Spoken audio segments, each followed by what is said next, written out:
Tonight on Dateline. Has this scientist discovered why some people always seem to be so lucky? My life, my love, my children. Others just can't win. If you're anticipating a vacation holiday, it's likely to rain. He says winning or losing involves a lot more than good fortune. The lucky people have this almost magical worldview that they are lucky. Dennis Murphy on how you can change your luck. Coming up, why does fortune seem to smile on some people but not on others? A scientist who says he can prove why some people just seem to have all the luck. It's nothing superstitious. We are creating our own luck by the way we think and the way we behave. A plan to help you change your luck. From our studios in New York, here again is Stone Phillips. Does it feel like you just never win, no matter how many lotteries, raffles, or contests you enter? While the guy next door never seems to lose? Well, tonight, you'll meet a man who set out to explore scientifically why fortune seems to shine on some people and not on others. What's luck got to do with it? Not as much as you think. Here's Dennis Murphy.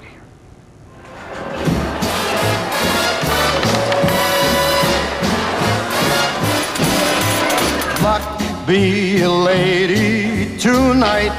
Here's one surefire way to test your luck. Spin the wheel, play the slots. Or you can volunteer to be a test subject at Dr. Richard Wiseman's laboratory in England, the Lucky Lab. And your task is to count as carefully as possible. Dr. Wiseman's a psychologist who's conducted experiments on hundreds of people over the last 8 years to answer the question, why do some men and women regard themselves as naturally lucky?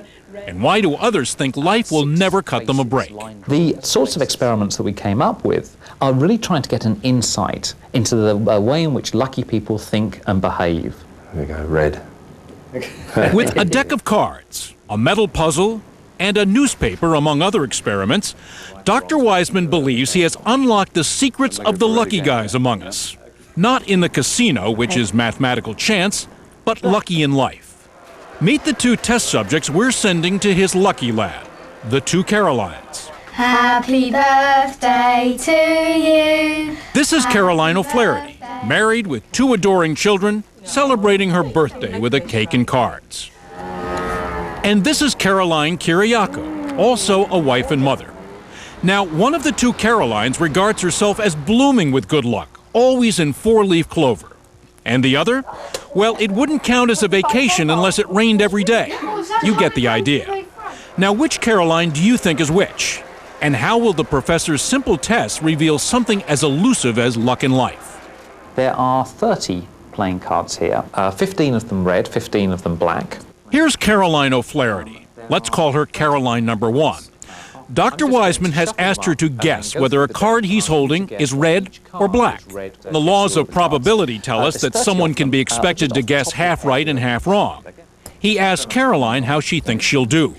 I'd say 50-50. Dr. Wiseman makes a note, but it doesn't tell us much so far about this Caroline's luck. Black. That one was red. On to the next experiment. A metal puzzle of tangled coils. Dr. Wiseman tells Caroline number 1 he has two puzzles. One can be untangled, puzzle solved, and one can't. It's impossible. Caroline rolls the die to see which puzzle she'll draw, the doable one or the undoable one. Dr. Wiseman asks which one she thinks she's been given. Would you think, just looking at it, you have the possible or the impossible one? The impossible. The impossible, okay. In fact, Dr. Wiseman always gives his subjects a puzzle impossible to solve. Caroline number 1 tugs the metal this way and that, but after just a few moments, gives up. Did the psychologist see something revealing here? It's hard to say. No, I don't think so. And here's the third test. Caroline is asked to flip through a newspaper and count the number of photographs she spots. What she doesn't know is the ordinary-looking newspaper, like the metal puzzle, has a trick to it. There's a bold print announcement that there are 52 photographs and that she should stop counting. But will Caroline number 1, told to count photos, see that easier solution to the test? Caroline finishes counting pictures, but she didn't see the stop counting gag. Thanks for coming along. Now, before we tell you what Dr. Wiseman made of all that, Let's put Caroline Kiriakou 2 through the same paces, guessing how many cards she'll call correctly, red or black. 20? Okay.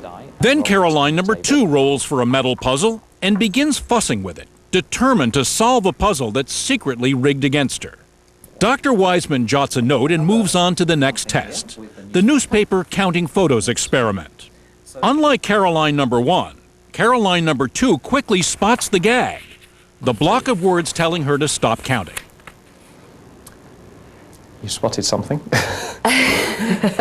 Do I continue? Having spotted? We may still be clueless, but based on those lab tests, Dr. Wiseman knows not only which of the Carolines regards herself as lucky in life and which sees herself as chronically unlucky, he also understands why each feels that way. Oh, just a bit too high there. If you guess that Caroline O'Flaherty, Caroline number 1, sees herself as the unlucky one, you're right. Unlucky. Now, why is that? Things have happened in the past that reinforce that feeling. It's Caroline number 2 who says she always feels lucky. My life, my love, my children, I'm very lucky. Let's go back to the first test, guessing card colors. Caroline number 1 stayed safely with the odds. She thought she'd get half right and did. But performance wasn't what Dr. Wiseman was looking for. I want to know the person's expectations. Look at Caroline number 2's expectations in contrast. How many do you think roughly you'll get right? 20? Okay. Caroline thought she could beat the house. It didn't matter to Dr. Wiseman that she fell short of her prediction. Caroline number 2 showed a trait common to most lucky people. She expected to do well. A large part of this is about self-perception. The lucky people have this almost magical worldview that they are lucky. And perseverance is another trait of people who regard themselves as lucky. That's what the metal puzzle test was about. Caroline number 1 quickly threw in the towel. No. Okay. While with Caroline number 2, It has to work. the puzzle had to be practically torn out of her hands. I wouldn't give up. A little thing. What does it tell us about you? Have a go at anything. I won't let things defeat me. The lucky people, they're going to be a lot more engaged, they're going to try for much longer, and under most circumstances, that increases their chances of success. And Caroline number 2 demonstrated another trait of people who make their own luck in that spot the photo experiment. Do I continue? Because she didn't get bogged down in the task of counting photos, she was taking everything in and saw the gag right away. What's going on is the lucky people have a very relaxed attitude to life. And because of that, they're able to see opportunities even though they don't expect to see them. What we found interesting about lucky and unlucky Caroline is how similar some major events of their lives have been. We take them in next door? Yeah. It's a good idea, isn't it? Unlucky Caroline says she's suffering from botched back surgery.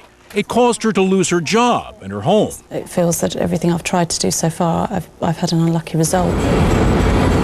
Likewise, lucky Caroline has had her share of health problems and financial setbacks and a couple of scary car accidents to boot.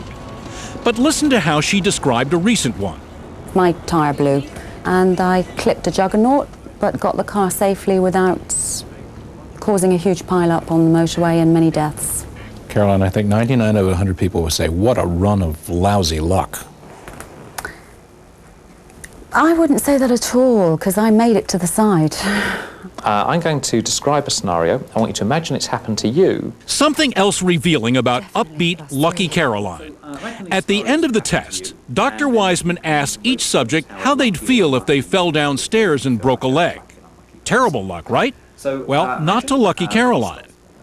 Great. Sit down for a while. Stop my busy life. To break a leg, I could get off my fast roundabout and just take time out and reflect on life and think about things while my leg heals. Seriously? Seriously. You're not just saying that because Sunny Caroline would say that? No. You have to step back and say, is this person putting it on? That's the way she sees the world. She realizes that these things could be worse. And of course, it's a coping mechanism, but it's one which will allow you to move forward rather than stay where you are. It's one of his major conclusions. Positive people virtually all describe themselves as lucky. Dr. Wiseman has summarized his research findings about lucky and unlucky people in a new book, The Luck Factor, in which he also has some exercises for changing your luck. People are not born lucky. We are creating our own luck by the way we think and the way we behave. Finally, in our last day at Dr. Wiseman's Lucky Lab, yours truly got a lesson in navigating with eyes wide open. There'll be a huge opportunity kind of staring them right in the face, and they simply don't see it. It is just fascinating to see what's happening there. And after you get the gag, you say, how could they not see it? Exactly. We've actually put people's names on. You know, something would be sort of, hi Dennis, spot this and win $1,000, and it could be massive on a big sheet of paper, and they simply won't see it. Just don't get it. You're just blind to it. You're just blind to these sorts of opportunities. Huh. Oh! It's a lesson in luck I have to work on. I'm not only defeated, I'm humiliated! You can read an excerpt from Dr. Richard Wiseman's book, The Luck Factor, on our website. The address is dateline.msnbc.com.